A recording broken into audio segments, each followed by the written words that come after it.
Hey there everyone, and welcome to Darkness Dissected. As the summer approaches, schools close for the warmer months, but today's eerie school has been closed since the 1960s, left abandoned and decaying for decades. That school is Annie Lytle Elementary, otherwise known as the Devil's School. Now, what happened at this old school that would garner it this nickname? What rumours were spread to cause people to think so darkly about a place that is said to echo with the sound of children? Let's find out what dark history and events have taken place in this school in Jacksonville, Florida. Annie Lytle Elementary first opened in 1891 as a tiny wooden schoolhouse with only a few rooms available. Over time, the neighbourhood grew, so the school expanded.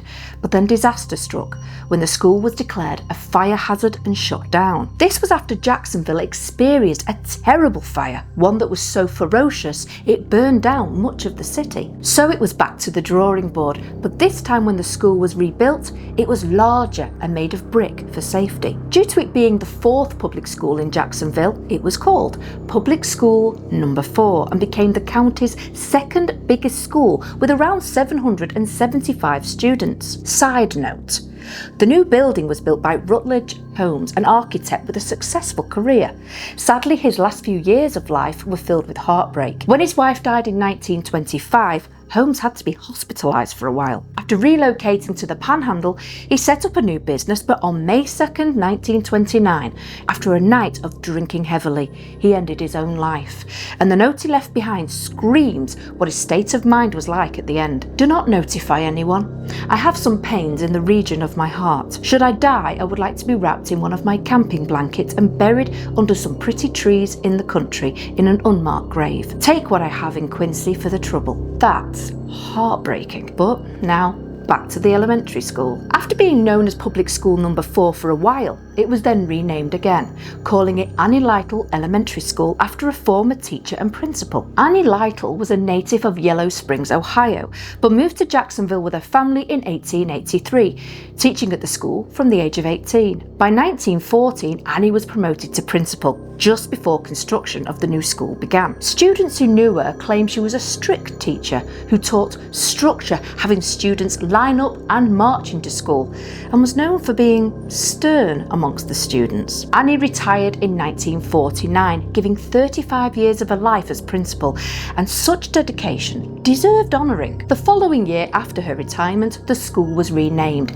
She died in 1957 and was laid to rest at Evergreen Cemetery. But the school was also quite the local landmark too. Patsy Bryant, who is an expert on the history of the school, said, "I have loved that school since I was a child.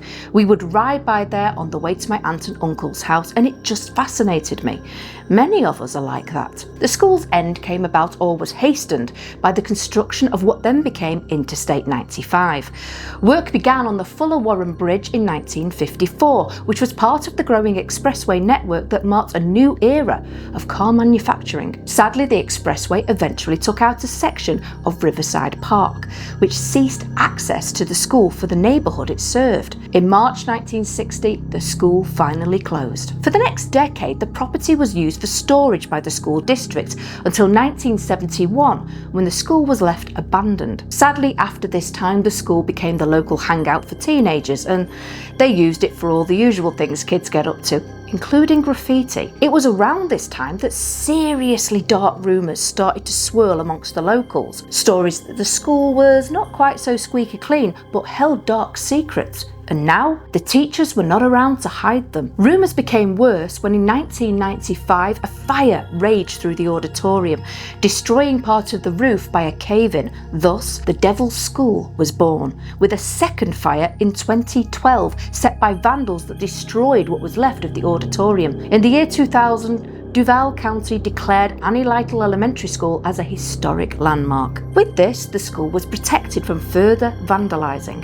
with the erection of a barbed wire fence and volunteers who slowly began making improvements with acts like painting and replacing windows. So, what were the dark rumours that circulated, and is the school actually haunted? Well, let's begin with the principal of the school. There are two urban legends regarding this member of staff, and the first is that the principal was a cannibal. Yes, You heard me right. Apparently, whenever there were kids that were seriously naughty and were to be suspended or expelled, they'd be sent to the principal's office. And this, my friends, was the last time the student was heard from. You see, the legend goes that the principal ate them instead. The cupboard in his room was actually a converted meat locker where his victims would be hung on hooks until he was able to consume them. There are even some people who believe that the faculty members were all in on it, with the head being the leader of the cannibal group. Can you imagine if that was true? Gross. Anyway, the next legend around the principal is not much lighter. Apparently, they got so stressed from the pressures of the job, they went crazy. One day, after losing their shit, they went on a murderous rampage throughout the school, ending the lives of any child they came across by blunt force trauma, leaving a trail of blood in the hallways. Well, that was bleak.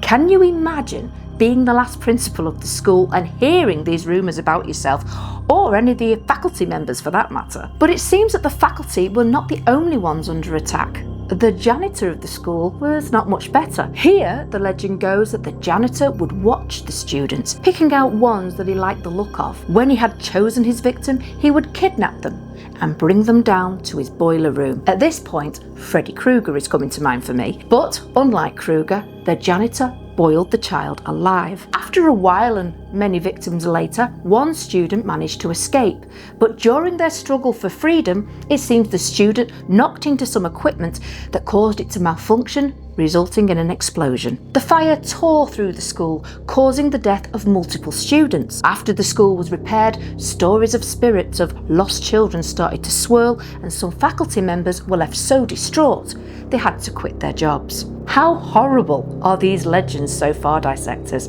It's no surprise people figured there must be something dark lingering inside this broken building. Now, the most recent rumour that surrounds Annie Lytle Elementary School is that devil worshippers perform satanic rituals on the school grounds. These began before the school even shut down and was initially started by the faculty members, continuing on after it was condemned. But there are also stories that the satanic rituals were a more recent event. No matter the case, rumours were only helped when the walls of the school's interior held graffiti depicting pentagrams, upside-down crosses, and other satanic-influenced art. But even though these are just rumours, many who have visited the location have reported witnessing the spirit of long-dead children, seeing them sitting patiently in classrooms, awaiting a class that will never happen.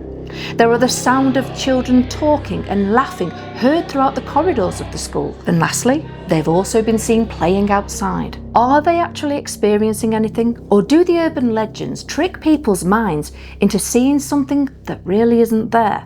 Also, after the school shut down, there were many individuals using the property as a place to take drugs or squatting. Did that add to the feel of eeriness or fear? Do you think the children's spirits are real, or is their existence brought about by the stories? Let me know your thoughts in the comments below. I'm unsure how I feel about this location, though my gut does strongly pull towards it not being haunted, mainly because we can tend to experience things through the power of suggestion, and what more of a suggestion can you get than dark urban legends? I hope you enjoyed today's location, and until next time, my friends, stay safe out there.